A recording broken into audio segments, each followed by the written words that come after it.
Lawmakers have opened their formal investigation into the deadly January 6th attack on the U.S. Capitol. 5 people, including a U.S. Capitol police officer, died because of the actions of a mob of Trump supporters who sought to overturn the results of the 2020 election. Senate Republicans blocked a nonpartisan commission to investigate the events of that day, forcing Democrats to create a select committee of their own. Only 2 GOP lawmakers agreed to participate in the panel. One of them, Representative Liz Cheney, explained why the investigation goes beyond party lines. Until January 6th, we were proof positive for the world that a nation conceived in liberty could long endure. But now January 6th threatens our most sacred legacy. The question for every one of us who serves in Congress, for every elected official across this great nation, indeed for every American, is this: will we adhere to the rule of law? Will we respect the rulings of our courts? Will we preserve the peaceful transition of power? Or will we be so blinded by partisanship that we throw away the miracle of America? 4 police officers stationed at the Capitol on January 6th opened the testimony. They each recounted the horrors they faced, the lack of support from officials, and the trauma they've endured since. CBS News' Skyler Henry has the details from an emotional day on Capitol Hill. Will be in order. Committee Chairman Benny Thompson opened up the first hearing of the Select Committee investigating the January 6th assault on the U.S. Capitol with a graphic video of the attack.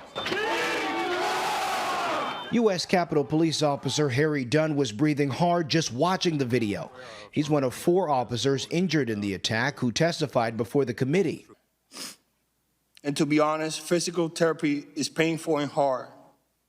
I could have lost my life that day, not once, but many times. Chairman Thompson said the committee will follow the facts in its attempt to find out what happened and prevent it from happening again. We know that efforts to subvert our democracy are ongoing, and a major part of the Select Committee's work will be to find ways to eliminate that threat. Chairman Thompson said there is no place for politics as his committee searches for the truth. But House Minority Leader Kevin McCarthy discounts the investigation after House Speaker Nancy Pelosi rejected 2 of the 5 members he nominated. Speaker Pelosi will only pick on people onto the committee that will ask the questions she wants asked. That becomes a failed committee and a failed report, a sham that no one can believe. 2 Republicans, Illinois Congressman Adam Kinzinger and Wyoming's Liz Cheney, agreed to sit on the committee. Cheney says they will investigate President Trump's role in the attack. We must know what happened here at the Capitol. We must also know what happened every minute of that day in the White House. Every phone call, every conversation, every meeting leading up to, during, and after the attack.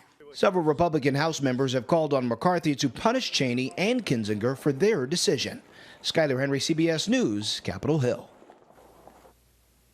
For further analysis, let's bring in Brian Higgins. He's an adjunct professor of security, fire, and emergency management at the John Jay College of Criminal Justice. He is also a former police chief in Bergen County, New Jersey. Professor Higgins, welcome. Great to have you with us. So, as a former police chief, when you listened to the testimony of those officers, what went through your mind, and how can you help us better understand the ways they grapple with the after effects of an event like January 6th when it comes to their own mental health? So first, I think we all owe these officers a debt of gratitude. I don't think it's an overstatement to say that they really protected democracy that day. When you look at the characteristics of crowds, particularly as crowds grow violent, the violence increases. So we know how violent that crowd was at the perimeter and just inside the Capitol. Had those individuals been allowed to continue throughout the Capitol and the Capitol and DC police not stop them, it would have been a much more significant violent attack. As a fellow police officer, my heart goes out to those officers and what they faced that day. They are true heroes. They did an excellent job. So let's talk a little bit about emergency preparedness. Based on what you've heard today and what you perhaps have heard before about what happened on January 6th, what appears to have went wrong in the lead up to this attack? Why was the communication that the officers on the ground got so misleading to what, in terms of what the actual threat they were about to face became? So I think this is only the beginning. It's a very important beginning. I think we all need to hear how violent that attack was. I think we needed to see that this was not just a bunch of guys who were caught up in the moment, but this was a very violent attack. It was directed against police officers as well as the Capitol and our elected officials. And our Capitol Police and DC Police did exactly what they were tasked to do that day. They protected the members of Congress and their staff. So it is critical that we find all of the areas that need to be improved in securing the Capitol. So I think there's more to investigate. I don't think today really even scratched the surface on how this came to be. Really, this was about how laying a backdrop of how violent this attack was. But I think there are two areas that we need to look at, and that's the part of the lead up to this event, including the intelligence factor.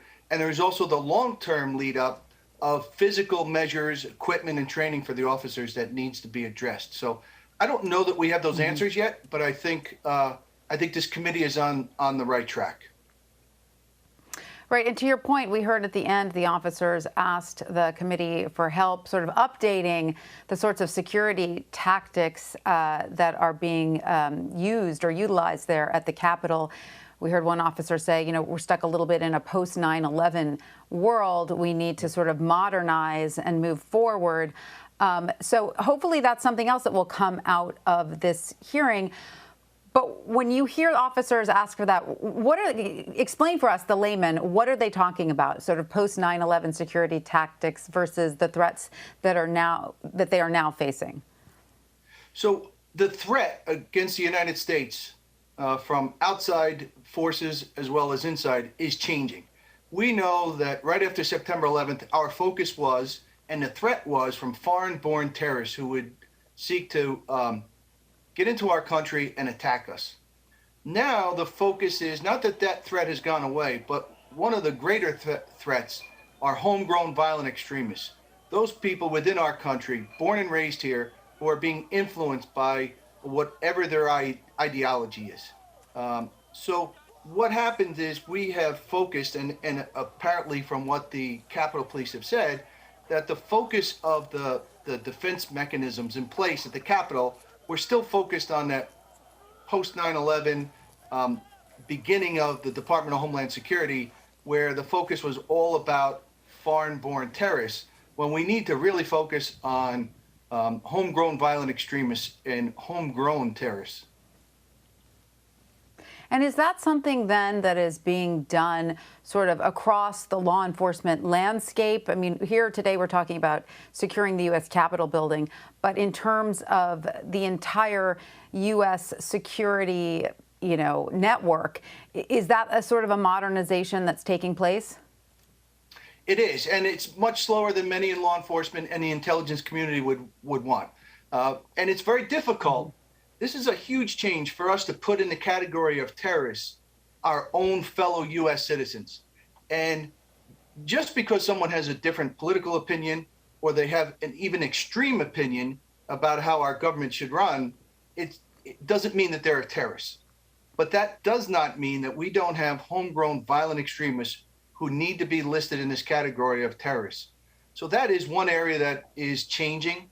I think what happened here on January 6th will really move that forward even more so. All right. Well, Professor Brian Higgins, thank you so much for joining us. We appreciate your insight. Thank you.